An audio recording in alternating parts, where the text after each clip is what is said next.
അപ്പോൾ ഇന്ന് ഞാൻ വന്നിട്ടുള്ളത് സിമ്പിളായിട്ട് തന്നെ നല്ല ടേസ്റ്റി ആയിട്ട് ഉണ്ടാക്കിയെടുക്കാൻ പറ്റുന്ന നല്ലൊരു അടിപൊളി ബീഫ് മന്തിൻ്റെ റെസിപ്പി ആയിട്ടാണ്. അപ്പോൾ ഇതുപോലെയൊക്കെ നമ്മൾ മന്തി ഉണ്ടാക്കിയെടുക്കുന്ന സമയത്ത് ഇതിലെ ബീഫൊക്കെ കഴിക്കാൻ നല്ല അടിപൊളി ടേസ്റ്റാണ് കേട്ടോ. അപ്പോൾ എന്തായാലും നമുക്ക് വീഡിയോ ഒന്ന് കണ്ടു നോക്കാം. അതിന് മുമ്പായിട്ട് നമ്മൾ ചിഞ്ചച്ചിലും മുത്തുഫാക്ക് എന്ന ചാനൽ ആദ്യമായിട്ട് കാണുന്നവരാണെങ്കിൽ ലൈക്ക് ചെയ്യാനും ഷെയർ ചെയ്യാനും സബ്സ്ക്രൈബ് ചെയ്യാനും അതോടൊപ്പം തന്നെ ആ ബെൽ ബട്ടൺ ക്ലിക്ക് ചെയ്യാനും മറക്കരുത്.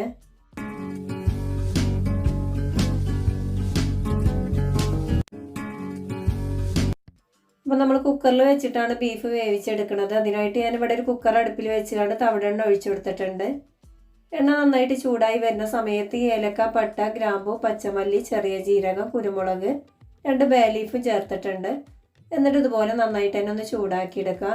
ഇതെല്ലാം കൂടെ നന്നായിട്ടൊന്ന് ചൂടായി വരുന്ന സമയത്ത് ഒരു വലിയ ഉള്ളിൻ്റെ പകുതി ചെറുതാക്കി കട്ട് ചെയ്തതും ഒരു തക്കാളി കട്ട് ചെയ്തതും കൂടെ ചേർത്തിട്ടുണ്ട്. അതുപോലെ തന്നെ ഓരോ ടീസ്പൂൺ വീതം ഇഞ്ചി വെളുത്തുള്ളി പേസ്റ്റും ചേർത്തെടുക്കാം. എന്നിട്ട് നന്നായിട്ട് തന്നെ ഒന്ന് മൂപ്പിച്ചെടുക്കുക. ഇനി ഇതിലേക്ക് ഒരു 4 മാഗി ക്യൂബ് ചേർത്ത് കൊടുക്കുന്നുണ്ട്. അതുപോലെ തന്നെ ഒരു ടേബിൾ സ്പൂണോളം മന്തി മസാലയും ചേർത്ത് കൊടുക്കുക. പിന്നെ ഇതിലേക്ക് ഒരു 1/4 ടീസ്പൂണോളം ഉലുവാപ്പൊടിയും 1/4 ടീസ്പൂണോളം ചെറിയ ജീരകം വറുത്ത് പൊടിച്ചതും കൂടെ ചേർത്ത് കൊടുത്തിട്ടുണ്ട്. അതുപോലെ തന്നെ ഒരു 1/2 ടീസ്പൂണോളം മല്ലിപ്പൊടി, 1/2 ടീസ്പൂൺ മുളക് പൊടി, 1 ടീസ്പൂൺ കുരുമുളക് പൊടി, 2 തണ്ട് മല്ലിയില കട്ട് ചെയ്തതും കൂടെ ചേർത്തതിന് ശേഷം നന്നായിട്ട് തന്നെ ഒന്ന് മൂപ്പിച്ചെടുക്കുക. ഏറ്റവും ലോ ഫ്ലെയിമിൽ വെച്ചിട്ട് വേണം അതുപോലെ ചെയ്തെടുക്കാൻ. ഏകദേശം നമ്മൾ മസാലയൊക്കെ ഒന്ന് റെഡിയായി കിട്ടിയിട്ടുണ്ട്. ആ മാഗി ക്യൂബൊക്കെ നന്നായിട്ട് തന്നെ ഒന്ന് മിക്സായി കിട്ടണം കേട്ടോ. ഇനി ഇതിലേക്ക് ഒരു 1.25 കിലോ ബീഫാണ് കേട്ടോ ചേർത്ത് കൊടുക്കുന്നത്. അപ്പോൾ ഇതിലേക്ക് ഞാനൊരു ടീസ്പൂണോളം കല്ലുപ്പ് ചേർത്തിട്ടുണ്ട്. അപ്പോൾ ഉപ്പിൻ്റെ അളവൊക്കെ ഓരോരുത്തരുടെ ടേസ്റ്റിനനുസരിച്ച് കൂട്ടിയോ കുറയ്ക്കുകയൊക്കെ ചെയ്യാം. മാഗി ക്യൂബിൽ അത്യാവശ്യം ഉപ്പ് ഉണ്ടാവും കേട്ടോ. അപ്പോൾ അത് നോക്കിയിട്ട് വേണം ചേർത്ത് കൊടുക്കാൻ. അതുപോലെ തന്നെ ഒരു കപ്പ് തൈരും ചേർത്തതിന് ശേഷം നന്നായിട്ട് തന്നെ ഒന്ന് മിക്സ് ചെയ്തെടുക്കാം. അപ്പോൾ ഈ ബീഫിൽ അധികം നെയ്യില്ലാത്തതുകൊണ്ട് തന്നെ ഒരു 1/4 കപ്പോളം വെള്ളം ചേർത്തിട്ടുണ്ട്. ഇനി നെയ്യുള്ള ബീഫാണെന്നുണ്ടെങ്കിൽ വെള്ളം ചേർത്ത് കൊടുക്കേണ്ട ആവശ്യമില്ല കേട്ടോ. ഇനി ഇതുപോലെ ഒന്ന് മിക്സ് ചെയ്തെടുത്തതിന് ശേഷം കുക്കറൊന്ന് അടച്ച് വെച്ച് ഒരു 6-7 വിസിൽ വരുന്ന വരെ ഒന്ന് വേവിച്ചെടുക്കുക. ആ സമയം കൊണ്ട് തന്നെ ബീഫൊക്കെ നന്നായിട്ടൊന്ന് വെന്ത് കിട്ടിക്കോളും. ബീഫ് വെന്ത് വരുന്ന സമയം കൊണ്ട് നമുക്കിതിലേക്ക് വേണ്ട അരി ഒന്ന് വേവിച്ചെടുക്കാം. അതിനായിട്ട് ഞാനിവിടെ 1 കിലോ സെല്ല ബസ്മതി റൈസാണ് എടുത്തിട്ടുള്ളത്. അപ്പോൾ ഈ അരി ഞാൻ വെള്ളത്തിൽ കുതിർത്ത് വെക്കണമെന്നില്ല കേട്ടോ. ഇനി വേണമെന്നുള്ള ആൾക്കാർക്ക് ഒരു 10 മിനിറ്റ് വെക്കുകയും ചെയ്യാം. അപ്പോൾ അരി വേവിച്ചെടുക്കാനായിട്ടുള്ള വെള്ളം തിളച്ച് വന്നിട്ടുണ്ട്. ഇതിലേക്ക് ഏലക്ക, പട്ട, ഗ്രാമ്പു, പച്ചമല്ലി, കുരുമുളക്, ചെറിയ ജീരകം, ഒരു ബേ ലീഫും ചേർത്ത് കൊടുക്കുക. ഇനി വെള്ളത്തേക്ക് ആവശ്യത്തിനുള്ള ഉപ്പ് ചേർത്ത് കൊടുക്കുക. അപ്പോൾ എത്രയാണോ വേണ്ടതെന്ന് വെച്ചെങ്കിൽ ഉപ്പിൻ്റെ അളവ് ഓരോരുത്തരുടെ ടേസ്റ്റിനനുസരിച്ച് കൂട്ടി കുറയ്ക്കുകയൊക്കെ ചെയ്യുക. ഇനി അരി തമ്മിൽ ഒട്ടിപ്പിടിക്കാതിരിക്കാൻ വേണ്ടിയിട്ട് ഒരു ടീസ്പൂണോളം തവിടെണ്ണ ഒഴിച്ചു കൊടുത്തിട്ടുണ്ട്. ഇനി ഇതിലേക്ക് നമ്മൾ കഴുകി വെച്ച അരി ചേർത്ത് കൊടുക്കുക. അരി ചേർത്തതിന് ശേഷം നന്നായിട്ട് തന്നെ ഒന്ന് മിക്സ് ചെയ്തെടുക്കുക. ഇനി ഹൈ ഫ്ലെയിമിൽ വെച്ചിട്ട് നന്നായിട്ട് തന്നെ ഒന്ന് വേവിച്ചെടുക്കുക. കൂടുതലായിട്ട് വെന്തുടയരുത് കേട്ടോ. ഒരു പാകത്തെ വേവിൽ തന്നെ ഊറ്റിയെടുക്കണം. അപ്പോൾ ആ സമയം കൊണ്ട് തന്നെ നമ്മൾ ബീഫൊക്കെ നന്നായിട്ടൊന്ന് വെന്ത് കിട്ടിയിട്ടുണ്ട്.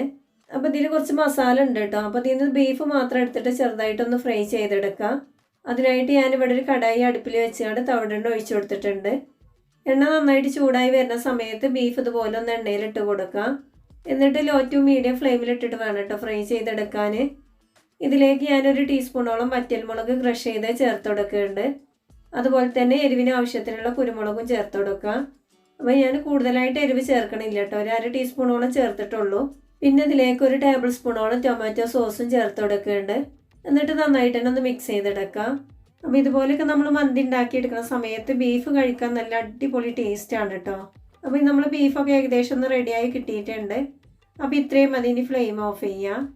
ഇനി ഇതൊരു സൈഡൊക്കെ മാറ്റി വെക്കാം. ഇനി നമ്മൾ നേരത്തെ ബീഫ് വേവിച്ചപ്പോഴുള്ള മസാല ഉണ്ടല്ലോ, അത് ഇതുപോലെ ഒരു ചെമ്പക്ക് മാറ്റി കൊടുക്കുന്നുണ്ട്. അപ്പോൾ നമ്മൾ ദം ചെയ്തെടുക്കാൻ വേണ്ടിയിട്ട് നേരത്തെ റെഡിയാക്കി വെക്കുകയാണ് കേട്ടോ. അപ്പോൾ നമ്മൾ അരിയൊക്കെ പാകത്തിന് വെന്ത് കിട്ടിയിട്ടുമുണ്ട്. ഇനി ഇതുപോലെ നൂറ്റിയെടുത്തതിന് ശേഷം നമ്മൾ മസാലിൻ്റെ മുകളിലായിട്ട് ഇട്ട് കൊടുക്കാം. ഇനി ഇതിൻ്റെ മുകളിലായിട്ട് കുറച്ച് മന്തി മസാലയും ചേർത്ത് കൊടുക്കുന്നുണ്ട്. ഇനി ബാക്കിയുള്ള ചോറ് മുഴുവനായിട്ട് തന്നെ ചേർത്തതിന് ശേഷം ഇതുപോലെ ഒന്ന് ലെവൽ ചെയ്തെടുക്കാം. ഇനി ഒരു 1/2 ടീസ്പൂണോളം മന്തി മസാലയും ചേർത്ത് കൊടുക്കുന്നുണ്ട്. അതുപോലെ തന്നെ മന്തിക്ക് നല്ലൊരു കളർ കിട്ടാൻ വേണ്ടിയിട്ട് 1/2 ടീസ്പൂണോളം ഫുഡ് കളർ ചേർത്ത് കൊടുക്കുന്നുണ്ട്. അപ്പോൾ ഞാനിവിടെ യെല്ലോ കളറും റെഡ് കളറും കൂടെയാണ് ചേർത്തിട്ടുള്ളത്. അപ്പോൾ ഇത് നിർബന്ധമില്ല കേട്ടോ. വേണമെന്നുണ്ടെങ്കിൽ മാത്രം ചേർത്ത് കൊടുത്താൽ മതി. ഞാനൊരു ഭംഗിക്ക് വേണ്ടി ചേർത്തോന്നേ ഉള്ളൂ. അപ്പോൾ ഇത് കണ്ടില്ലേ, നമ്മുടെ ബീഫൊക്കെ നന്നായിട്ടൊന്ന് ഫ്രൈ ആയി കിട്ടിയിട്ടുണ്ട്. ഇനി ഇതിൻ്റെ മുകളിലായിട്ട് ഇത് ചേർത്ത് കൊടുക്കുക. നമ്മൾ ഫ്രൈ ചെയ്യാനായിട്ട് എടുത്ത തവിടെണ്ണ ഇതിൻ്റെ മുകളിലായിട്ട് തന്നെ ഒഴിച്ചു കൊടുത്തിട്ടുണ്ട്. വേറെ കൂടുതലായിട്ട് ഓയിൽ ചേർക്കേണ്ട ആവശ്യമില്ല കേട്ടോ. ഇനി ഇതുപോലൊരു സ്റ്റീൽ ബൗൾ വെച്ചതിന് ശേഷം 2 ചാർക്കോൾ കത്തിച്ചുകൊണ്ട് ചേർത്ത് കൊടുക്കുക. ഇതിലേക്ക് 1 ടീസ്പൂണോളം തവിടെണ്ണ ഒഴിച്ചു കൊടുത്തതിന് ശേഷം പുക പുറത്ത് പോവാത്ത രീതിയിൽ പെട്ടെന്ന് തന്നെ ഒന്ന് അടച്ചു വെക്കാം. ഇനി ഒരു 10 മിനിറ്റ് ഏറ്റവും ലോ ഫ്ലെയിമിൽ വെച്ചുകൊണ്ട് ഒന്ന് ദം ചെയ്തെടുക്കാം. അപ്പോൾ ഏകദേശം ഒരു 10 മിനിറ്റ് ആയ സമയത്ത് ഞാൻ ഫ്ലെയിം ഓഫ് ആക്കിയിട്ടുണ്ടായിരുന്നു. പിന്നെ ഒരു 15 മിനിറ്റ് ഒക്കെ കഴിഞ്ഞിട്ടാണ് കേട്ടോ ഞാനിത് തുറന്നിട്ടുണ്ടായിരുന്നത്. അപ്പോൾ ആദ്യം നമുക്ക് ഈ സ്റ്റീൽ ബൗളൊന്ന് എടുത്ത് മാറ്റാം. ഇനി നമുക്ക് ഈ ബീഫൊക്കെ ഒന്ന് മാറ്റി വെച്ചതിന് ശേഷം ചോറൊക്കെ നന്നായിട്ടൊന്ന് മിക്സ് ചെയ്തെടുക്കാം. അപ്പോൾ ഉടയാത്ത രീതിയിൽ വേണം കേട്ടോ മിക്സ് ചെയ്തെടുക്കാൻ. അപ്പോൾ നമ്മളിതുപോലെയൊക്കെ മന്തി ഉണ്ടാക്കി എടുക്കുന്ന സമയത്ത് കഴിക്കാൻ നല്ല അടിപൊളി ടേസ്റ്റ് തന്നെയാണ് കേട്ടോ. ഇത് കുട്ടികൾക്കാണെങ്കിൽ എല്ലാവർക്കും ഇഷ്ടപ്പെടും. അധികം ഓയിലോ കാര്യങ്ങളോ നമ്മളിതിൽ ചേർത്തിട്ടില്ല. അപ്പോൾ ഇത്രയേ ഉള്ളൂ കേട്ടോ. വളരെ സിമ്പിളായിട്ട് ഉണ്ടാക്കിയെടുക്കാൻ പറ്റണ ബീഫ് മന്തി ഇവിടെ റെഡി ആയിട്ടുണ്ട്. അപ്പോൾ എന്തായാലും എല്ലാവരും ഇതുപോലെ ഒന്ന് ഉണ്ടാക്കിയെടുക്കുന്ന സമയത്ത് നിങ്ങൾക്ക് ഈ റെസിപ്പി ഇഷ്ടപ്പെടുകയാണെന്നുണ്ടെങ്കിൽ നിങ്ങളുടെ അഭിപ്രായങ്ങളൊക്കെ ഒന്ന് കമൻസിലൂടെ അറിയിക്കാൻ മറക്കരുത്. അപ്പോൾ ഞാൻ എന്നും പറയുന്ന പോലെ തന്നെ നമ്മൾ ചിഞ്ചച്ചിലും മുത്തഫാക്കിലെ വീഡിയോസ് നിങ്ങൾക്ക് ഇഷ്ടപ്പെടുകയാണെന്നുണ്ടെങ്കിൽ ലൈക്ക് ചെയ്യാനും ഷെയർ ചെയ്യാനും മറക്കരുത്. അതുപോലെ തന്നെ നമ്മളെ ചാനൽ ആദ്യമായിട്ട് കാണുന്ന ഒരാളാണെന്നുണ്ടെങ്കിൽ ആ റെഡ് സബ്സ്ക്രൈബ് ബട്ടൺ ഒന്ന് ക്ലിക്ക് ചെയ്തതിന് ശേഷം ബെൽ ബട്ടൺ ഓൾ തന്നെ ക്ലിക്ക് ചെയ്യുക. എങ്കിലേ ഞാനിടുന്ന വീഡിയോസിൻ്റെ നോട്ടിഫിക്കേഷൻ നിങ്ങൾക്ക് കിട്ടുള്ളൂ.